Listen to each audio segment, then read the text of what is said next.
I saw that on Twitter. You're trying to meet the Prime Minister while you're here. That would be awesome, right? That'd be really cool. I don't know much about politics. I don't know too much about Canadian politics, but I'm always open to learn and educate myself and kind of check it out for sure.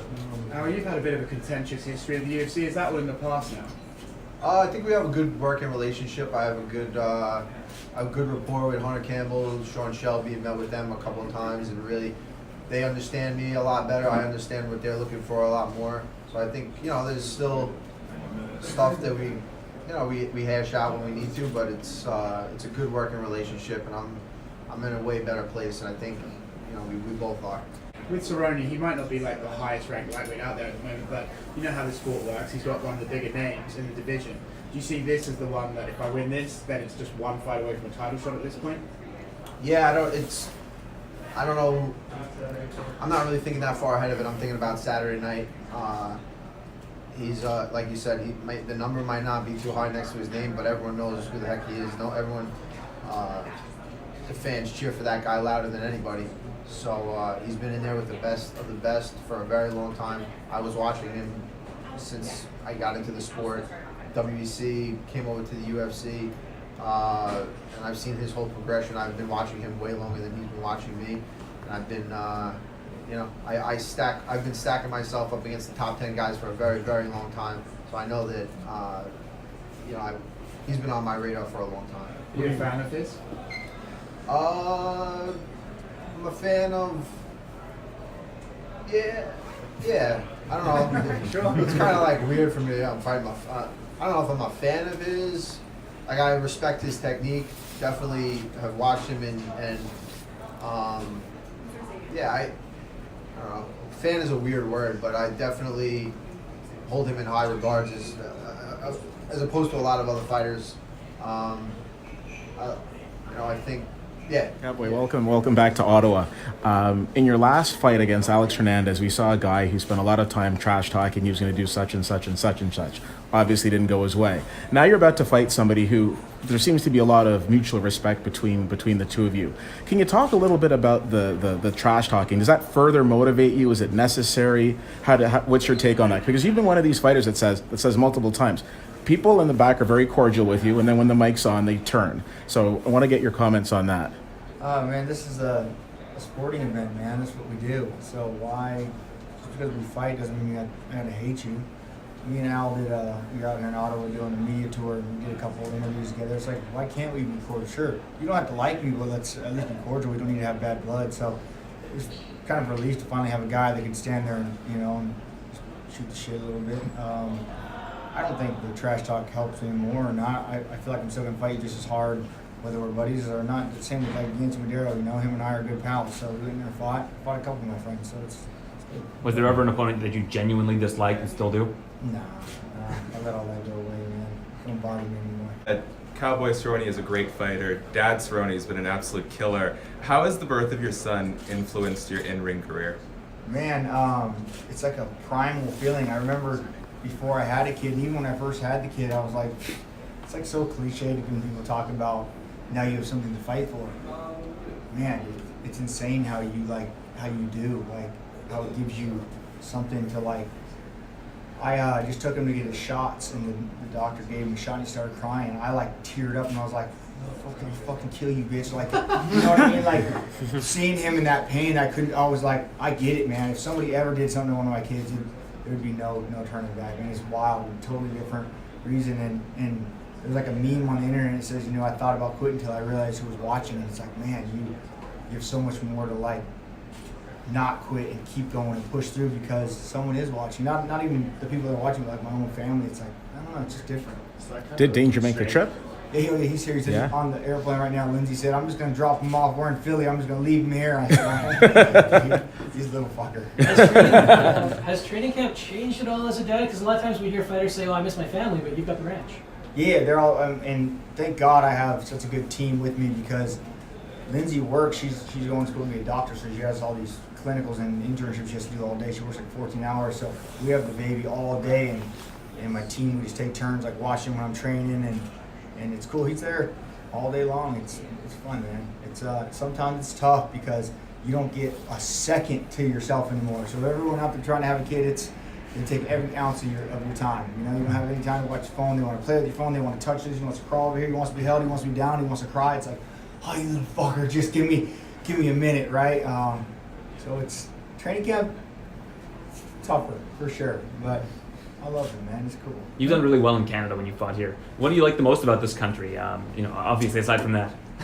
Man, it's pretty cool. I get a great welcoming here in Canada, man. I like fighting all over the world. The reason I got into kickboxing years ago was to travel. I remember I used to make $500-700 to go to Tokyo and fight, and I'd be like, yeah, I just need you to extend my ticket a little bit so I can go see the country, you know. And everyone talks about, man, you fight on short notice. And man, I used to get a call on Wednesday and fight in Japan on Saturday. So the days of taking short notice fights have always been a thing I've done, and I love seeing the country. I love traveling. So any chance I get to go, UFC wants to send me somewhere, I'm like, let's go, man. Let's go see the world, and I love it. Earlier this week, you said you're not chasing the Conor fight anymore. That was a fight you always wanted. What's the motivation behind like saying, you know what, it's over? It's just hard, like especially for this fight. Like I said, we're gonna wait for Conor. He agreed. We're supposed to have it done. Then he said he needed more time, and just kept getting drawn out. So I was like, no, not anymore. I love fighting, man. I don't like sitting and waiting. So if the fight ever comes to be, I'll gladly take it, you know. But right now, we're going to chase that belt, and last thing I need to do. I guess the objection there would be, you know, maybe you'd have to wait a little longer for Conor, but the payday would probably be, you know, significantly more than what this fight is probably I bringing. don't know about this payday type you're talking about. Everyone thinks you fight Conor, you get paid. We're under contract, man. And now with the ESPN thing, the pay-per-view buys are already done. It's not like we get, you know, so it's a big misconception. Conor might get paid. Cowboy maybe get a little bump, but it's not a $10 million night for me by any means.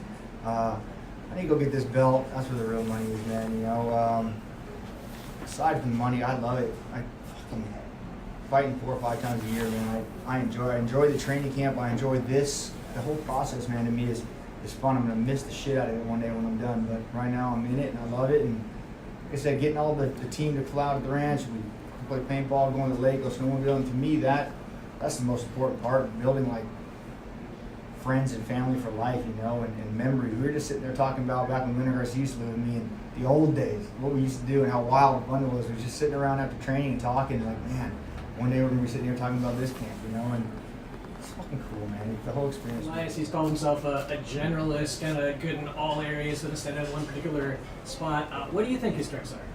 I think he's a solid fighter. You know, I think that's spot on. I think he's not really like great at any one thing, but I think he's pretty solid at everything.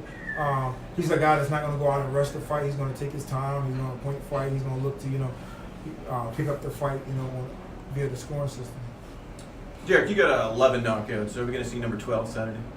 It's possible. Yeah. It's possible. You know, I'm always looking for those knockouts, but I'm looking to do it in like a better fashion. You know, not rushing, not blitzing, not putting myself at risk, not just being too greedy. You know, I look at a lot of my fights and I'm like, man, that was too greedy. You know, and even I can look back on some of my fights, even the good ones when I got the knockouts, like, probably should have toned it down just a little bit.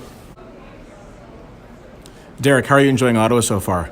It's nice, other than the cold weather. You know, Ottawa's nice, man. I went down the street and took a picture in front of the big Ottawa sign, so it's definitely nice. You know, they got some buildings that look like castles, so yeah, sure. I always believe you learn more from your losses than your victories. You talked a little bit about this. When you go back and you look at the Adesanya fight, what are some of the specific things that you look at and you think, okay, this is specifically things that I needed to work on? Well, I guess it's like sometimes I get in the way of my own self. Like I know by far I'm a better grappler than him. So going into my previous fight, I'm like, okay, I made mistakes. I just got too greedy with the hands. You know, I'm just head hunting, trying to knock people out. So I said, in this fight, I'm not going to do that. I'm going to wrestle. And I'm just shooting without any setups of the hands. And I shoot him one time, and he catches me with a knee.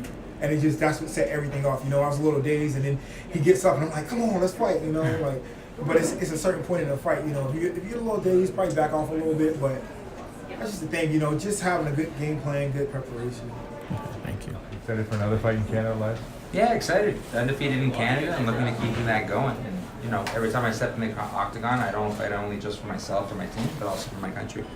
Going up against a guy like Derek, right? You've already spoken about you want to kind of jump into this top 10. Yeah. What do you want to do against Derek? Because he's a very aggressive fighter as well. Yeah, he's an aggressive fighter. He's a top 10 for a reason. He's been a staple in the division. I think it's a great opportunity. In many ways, I think our styles couldn't be more opposite in regards to, he's someone that, is aggressive right off the bat, where I'm more cerebral and look to find ways to win. He lives by the sword and dies by the sword, and that's something, it's going to be probably a tough first 5 minutes. But from there, I'm going to show him the difference between chess and checkers. If you look at his history of fights and how experienced he might be, and you look at yourself and you try and learn from his past fights on how you could be a little bit your own fighter. Well, I think if you look at one Derek Brunson fight, you've seen them all. He in a previous life was a sprinter in high school and college, and I think that obviously translates. But I'm going to show him the difference between a sprint and a marathon. Do you feel like you're well prepared for his sort of aggressive style? Some of your not recent fights, but past fights, Thiago Santos, one of the most wild fighters in the UFC. Eric Anders coming forward, hits hard. Similarities maybe. No, definitely. I would argue, I was able to go pretty close decision with someone like Thiago Santos, and the only other loss I really had was against Brad Tavares, who, I beat him in every single stat if you want to look at it that way. But, this is my 20th professional fight. We have the same amount of wins, essentially, after I get my hand raised, but he has a lot more losses, a lot more KO losses. And, I've saved myself up in regards to all my chips in the wars and the battles, being the smarter fighter. And I'll enter the cage smarter, I'll enter the octagon smarter, and I'll exit it smarter. You're on a bit of a winning streak. Does that change your energy, your motivation? Well, yeah, I think there's a deep contrast in between the two of us. I'm on a 3-fight winning streak, and after Saturday, he'll be on a 3-fight losing streak. So if you just look at that component, he has much more on his shoulders. Obviously, I want to enter the top 10 and stay there, but he's fighting for his job. And I still got to look at that as a desperate man is a dangerous man. But he's been fighting like he's desperate for quite some time, right? And if you look at his wins or his losses, it's in the first round, and part of that is again that sprinter mentality. He fights very emotional. Fights start about 50-50, obviously, in regards to each opponent has distance, each opponent has a barrier, and he almost feels compelled out of emotion to break that barrier. And you've seen that in the fights where, like the Robert Whittaker one, where he had him and then he just exerted everything. Or if you look at the last one with Israel Adesanya, he respected Israel striking so much that he desperately looked for a takedown. He's an emotional fighter, where I use my brain. If you're successful at this fight, as you clearly feel that you're going to be, who would you like next? I'm not going to look past Derek. And as I've said in my last fight, I might be fighting, a tough individual, and I will be fighting a tough individual outside. But my next fight is not against one man; it's against the stigma of medical cannabis. And I'm looking to continue my fight for a therapeutic use exemption to set precedent not only for myself but all other athletes, and that includes not only the UFC, everyone under the water code.